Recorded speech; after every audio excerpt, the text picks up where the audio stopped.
Mwana wa Afrika, ngoja nikwambie kitu kizuri. Lengo uwe huru na mimi niwe huru.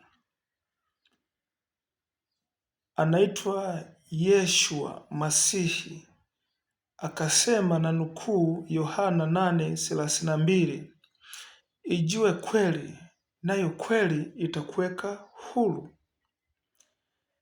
Mara nyingi Yesu alisema, Baba ndani yangu na mimi ndani yake, na ninyi mnaonisikiliza, mimi nimo ndani yenu na ninyi mumo ndani yangu. Watu hawakumuelewa Yesu swala hilo.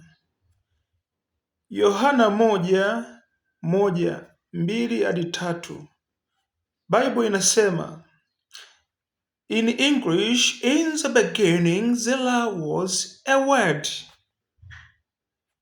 That is English. In Swahili, hapo mwanzo palikuwa na neno.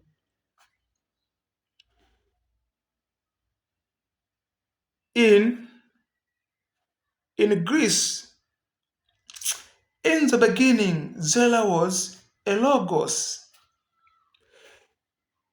Ukijua Yesu ni nini, hutahangaika. Nataka nikwambie, maana halisi ya Yesu ni wazo, yani ni reason, ambapo kitaalamu hiyo inaitwa rationale principle. Rationale principle, yani ni idea. Ulimwengu wote huu tulionao umeumbwa kwa kutumia upeo mkubwa sana wa akili. Upeo huo ndo Yesu. Kiebrania anaitwa Deva. Ndo Yesu huyo. Yani ni very simple. Yesu ni reason. In Kiswahili, in English ni reason, yani ni wazo ama ni idea.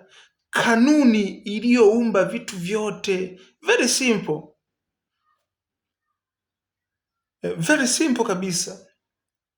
Ndo maana Yesu alisema kwamba ninyi na sisi watu na Yesu ni kitu hiki, pamoja na Mungu ni kitu hiki.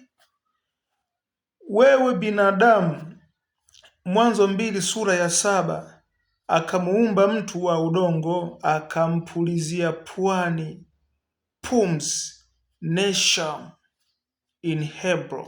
Yani ile pumzi ni roho. Ilipoingia ile pumzi, yule mtu akawa nafsi hai. Wewe mtu sikiliza, mwili wa kwako huyo ni mie, yani mie, weye, mie, yani hiyo ni, that is ego. So ego is not you. You is a soul. Yani wewe ni ile mind. Yani wewe ndo yule ambaye unafanana na Yesu kwa maana ya ufahamu. Mtu halisi ni ufahamu, yani utashi wa akili, ambao kwa lugha rahisi tunaweza kusema ile ni nafsi. Na ndio maana mtu pumzi ile ikitoka tunasema amekufa, ameondoka. Ameondoka nani? Mwana wa Afrika. Wachungaji wetu na maaskofu wanaenda kusoma theologia, siolojia kwa Kigiriki, theos Mungu, yani elimu ya Mungu iliyotengenezwa na watu ambayo wamedesign. Ukimjua Yesu kuwa ni nani, leo mapema mchana kweupe unatengeneza dini ya kwako. Mwana wa Afrika, ukimjua Yesu ni nani, mapema utamjua Mungu. Na ukijijua wewe ni nani, mapema unakuwa huru. Nimekwambia hivi, yes, logos ni reason, yani ni wazo, ni kanuni ya uumbaji, ni idea, ni mind, upeo mkubwa wa akili. Ndivyo hivyo, endelea kunifuatilia, niwe nakupa madini na kutakia siku njema mwana wa Afrika. Asante.